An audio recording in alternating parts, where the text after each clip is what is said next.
Welcome to Sword and Shield, the official podcast of the 960th Cyberspace Wing. Join us for insight, knowledge, mentorship, and some fun as we discuss relevant topics in and around our wing.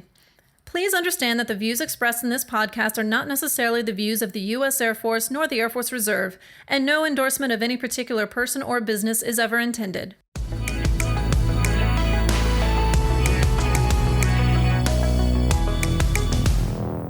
Welcome to another episode of the Sword and Shield. I'm Chief Master Sergeant Christopher Howard, 960th Cyber Operations Group Superintendent, and today with me I have Major Ben Hendrickson. I'm the 52nd Network Warfare Squadron Director of Operations. Welcome, sir. I appreciate you taking some time today. I just wanted to share with our gladiators kind of what does the 52nd do? So basically, our main focus is primarily around OPSEC, and our weapon system is the Cyber Defense Analysis, the CDA weapon system, which composes of basically the Fidelis and a cyber operational risk assessment tool. Okay. In addition to a radio frequency monitoring system, which is our new toy. We just got this prior to kind of entering COVID. Okay. So something we were very excited about prior to we had to kind of shut the doors and work from home for a while. So right. the RFMS, as we call it, is something that we're very excited about because it's something that we can deploy with and we can take out and set up in the field and some of our customers, I guess you could say, the 67th, they are supposed to do a risk assessment annually, or multiple of them actually. Okay. And so they reach out to the 68th, which we are kind of a subsidiary of. Right. You're one of the associate units to the 68th, right? That's right. Yes. Awesome. And you guys are located where? You're one of our northern tier bases. Right? Yeah, so we're a geographically separated unit up in Offutt, Omaha, Nebraska. Nice. We are located in a old World War II style hangar. Right, so you're in the old Martin bomber building. That's correct? right. That's right. Yeah. I was stationed at Offutt for a number of years. I loved being up there. You know, it's one of those hidden gems of the Midwest. Yeah. Where, like the gym is phenomenal at Offutt. It's, I think, the biggest in the DoD. Right. It has an indoor track. It's got the indoor swimming pool. It's got indoor basketball. It's got an indoor soccer field. It has all the weights, everything. It was great. And then, of course, Omaha itself. It's all the big concerts come through. You've got the Henry Doorly Zoo. It's just a College World Series. Oh, exactly. Right. Some great Olympic things. Swimming, I think. Gotcha. It gets a little cold in the winter. Yeah. And it gets a little hot in the summer. But all in all, it was I had a great tour up there at Offutt. But what AFSCs does your unit carry? So we're primarily we're unique in this from a cyber perspective. We also have a large contingent of intel analysts. Okay. So we have a handful of intel officers, the 14Ns. Okay. And then we also have the 1 and O's that are kind of our all source analysis, right? Which really kind of helps benefit the cyber analysis piece of things, right?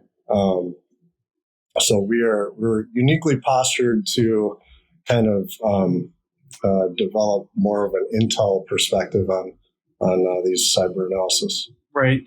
And you have 3 deltas as well. Is that 3DOs or 3D1s? That's both. Okay. Yes. Gotcha. So I wonder if you can kind of also walk some of our gladiators through, what does a day in the life look like at the 52nd or Network Warfare Squadron? Sure. So basically we'll run our sorties.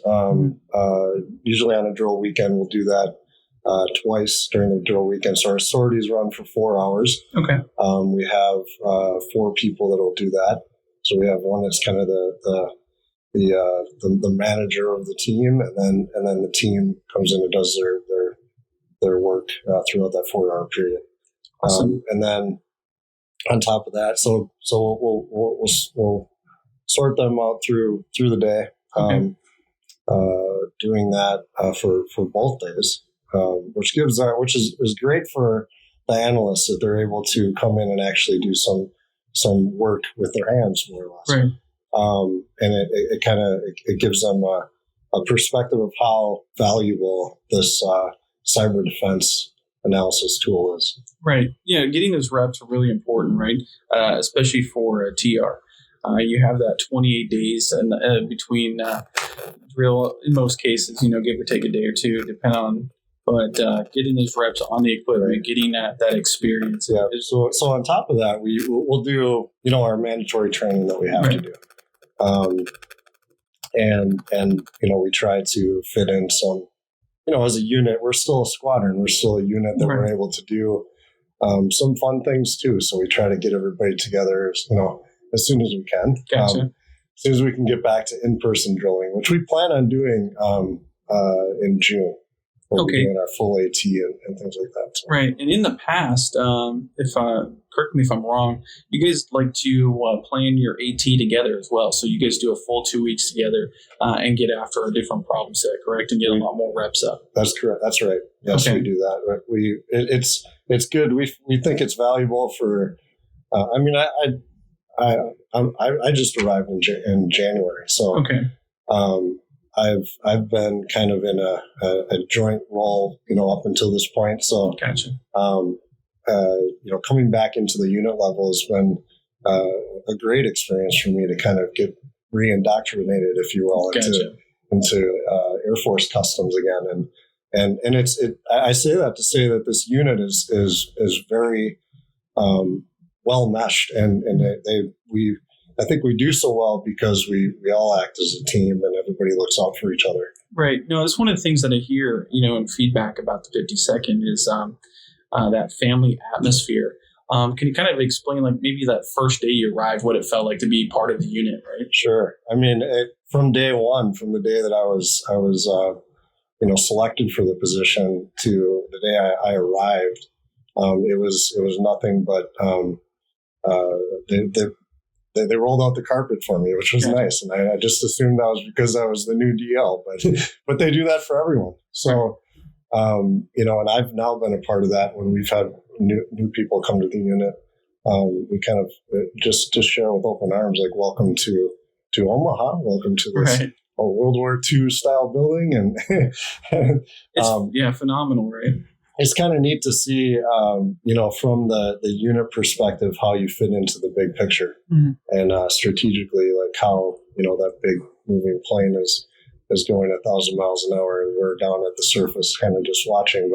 But seeing how everything plays together, and from a cyber perspective, just knowing how important our work is, really, really kind of, I think it our analysts kind of take that to heart. So, no, agreed, right? I think that when we look at the different domains we discuss within the DoD, right, we talk about air, sea, land, we talk about space and cyberspace, and those are the two contested domains consistently, right?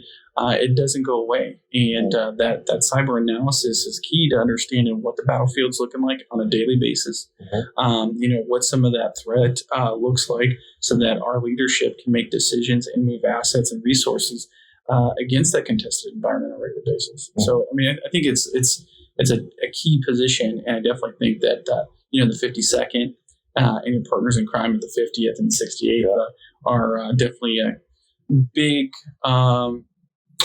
contributors to the success of what we have in this domain. Yeah, agreed. So with that said, we talked a little bit about how it felt to be a brand new member in that family atmosphere, but what specifically does the 52nd do to develop airmen throughout their life at the 52nd? So we, again, it as I said before, very tight knit. So I mean, our first shirt up to our superintendent, and even we have we have 3 full-time individuals. Right. Myself, Master Decker, and then Miss Danielle Wilburn. So we all kind of, there's 3 of us. A lot of people don't really, I think, truly understand that, how small that it's how small actually we are as a footprint, with the larger impact. But to get to your question, what do we do to develop an airman? we have a pretty robust training plan. The things I mentioned before, of us doing the sorties and get that experience, but also broaden their opportunities as well. Like, if there are opportunities with the RFMS, like I mentioned, to get some real world operational experience, I feel is very important.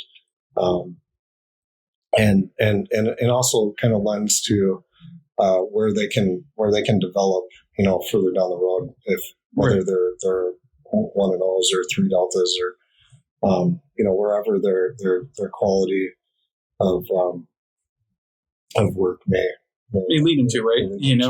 Exactly right. So, one of those key things about being in a leadership role is finding those right opportunities for that skill set that's out there. That's right. Finding that airman, that NCO that's primed for, leading the team. So with the small packages like RMFS or even during your actual shift, what do you give NCOs opportunities to lead those shifts or lead those crews? We absolutely do.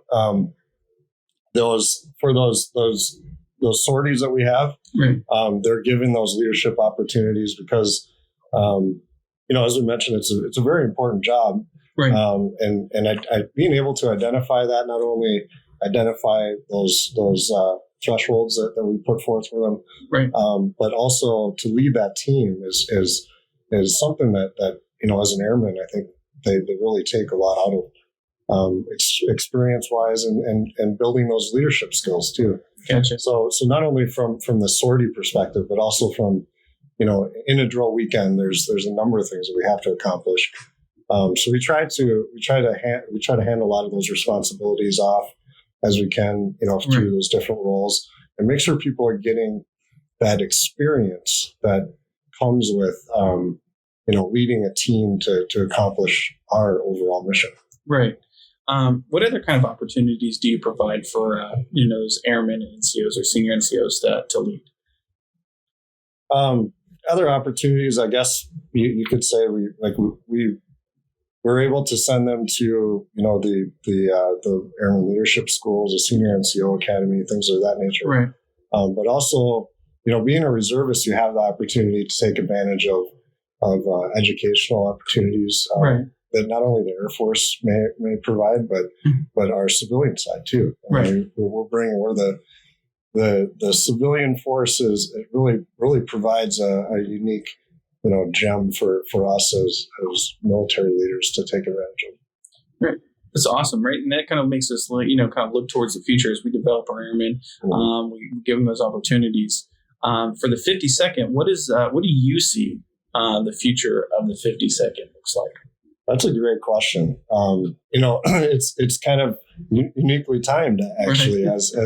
As we talk, there's a lot of things that are happening with our kind of mission set in general, and it could be shifting to other areas that we may be loaded with more work in a different fashion or the same fashion. There's a lot of kind of unknowns there, but on Offutt, we're uniquely situated next to the 557th Weather Wing. Okay. And we kind of drop back into General Hawk's vision of the information warfare. Everybody's playing under the same umbrella. And so this Weather Wing opportunity that we have to provide our airmen opportunities to like an operational opportunity, I should say. Okay. To help develop the Weather Wing. And their information warfare footprint requirements. Yeah. I know that when we look at the growth of cyber and we look at some of those demands, I believe that we're going to see an uptick in those mission defense teams, those MDTs. Right. And I know that there's opportunities for those that have been in this environment for a while to step up and lead and develop some of those skill sets. I think that's some of the stuff that you guys are looking at. That's right. In regards to that weather. We're very excited about it, actually. Okay. I mean, we've provided 2 individuals full-time to help them develop because they used to be the Air Force Weather Agency, obviously, and now formed into a wing, and so we're helping one of their second weather sports squadron become kind of from the ground up. Oh, wow. Which is unique because a lot of us already step into well-developed squadrons or units, and so they're new at this, and it's and us being located where we are able to provide that expertise. Yeah, there's not a lot of reserve game in the town, right? When we talk about Offutt, being home to STRATCOM, being home to some unique mission sets as a whole at the 55th Wing there. Yeah.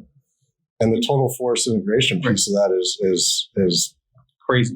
Yes. Right. And I know there's a lot of IMAs up there, but when it comes to a classic associate or classic reserve squadron, I believe you're one of just a couple up there that actually executed. So, and when it comes to cyber, the only one. That's right. So I definitely look forward to seeing how that future might look. Is there anything else that you might want to talk about in regards to the 52nd? It's as I stated before, I'm kind of new to this role, so I see a lot of potential with this unit, and it's kind of it may be scary is not the right word, but there's a lot of unknowns with the melding of different units and mission sets, but it also provides an open door to opportunity that I think the 52nd is very well positioned to take advantage of. So from that perspective, I'm very excited, as I mentioned before, Weather Wing, how we're able to play in the total force integration piece of this. Right. And I see nothing but good value out of it. Right. Yeah. And, the challenges of change do lead to some apprehension, which leads to that word scary. But the reality is that it opens the door to opportunity. That's right. That change brings things that are unknown, and those that are flexible to get after the problem set have an opportunity to define what this is going to look like in the future, right? Yeah. I think that's really where the 52nd sits. Absolutely. As that door opens, you guys are going to be able to fill in those roles, kind of set what that pace looks like, define what this is going to look like in that support role, help define what IW looks like. That's right. And then from a TFI perspective, right, there's all kinds of open doors, between STRATCOM, you guys there, and then geographically speaking, the biggest game in town. Yeah. Right. Yeah. I mean, really, there's not a lot up there. And that means that anybody that's living in that area or wants to relocate to that area has an opportunity. Yeah. But what about as a leader? Anything that you would like to pass on to some of our gladiators, sir? Leadership. I mean, leadership is a great thing that I, being on the joint side for so long, have been very excited about this opportunity because squadron level leadership is really where it's at. You sit and talk to, the senior leaders, and they always reference their time as squadron level leadership as being their most valued. And I'm starting to experience that now. So I personally am very excited about this opportunity and see, where we take this squadron. But for the gladiators themselves, you find yourself in a very, very unique time that there's a lot changing, and we keep hearing this, move at the kind of pace of relevance, right? Right. And so that's kind of, in the past we've been so geared towards everything kind of stays the same, where here we're moving so fast, and it presents, a real need for that leadership, right? Which I feel is in place, and I'm excited to be a part of. No, I think that we're building some strong leadership teams out there. I think that the resiliency of this constant change that we've gone through over the last year and a half will actually pay dividends in the future as we accelerate change or lose, as our mission set adjusts to the great power competition and our enemy set getting in front of us. I think that we're definitely primed for some successful moments here. Perfect. I was wondering if there's any other things that you want to highlight about your 52nd team before we close it out. We have an amazing team. One of our rock stars, Tech Sergeant Hannah Penowitz, recently was chosen for the Profiles in Leadership. Her poster actually hangs in the Pentagon, so we're very proud of that. That's awesome, right? So I know the competition can be kind of tight, and we were really lucky as a wing to get a couple of individuals with, Tech Sergeant Panowitz and then Major Fuller. But yeah, your team has been knocking out of the park. I know that you guys lead the way in some of a number of our programs and processes. So she's amazing. We had her on orders pretty much throughout the last 4 or 5 months. She just recently ended her orders, but amazing individual. And you talk about potential in leadership. I mean, she's got that written all over her poster in the Pentagon. Awesome. Look forward to seeing what they can produce and the opportunities they're going to take advantage of. Yeah. What kind of leadership roles that they're going to move into. Definitely.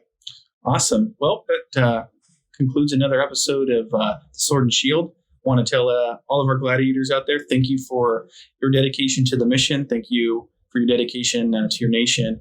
And thank you for your dedication to this organization. It's the hard work that you put in that makes this organization successful. Hope you have a great day.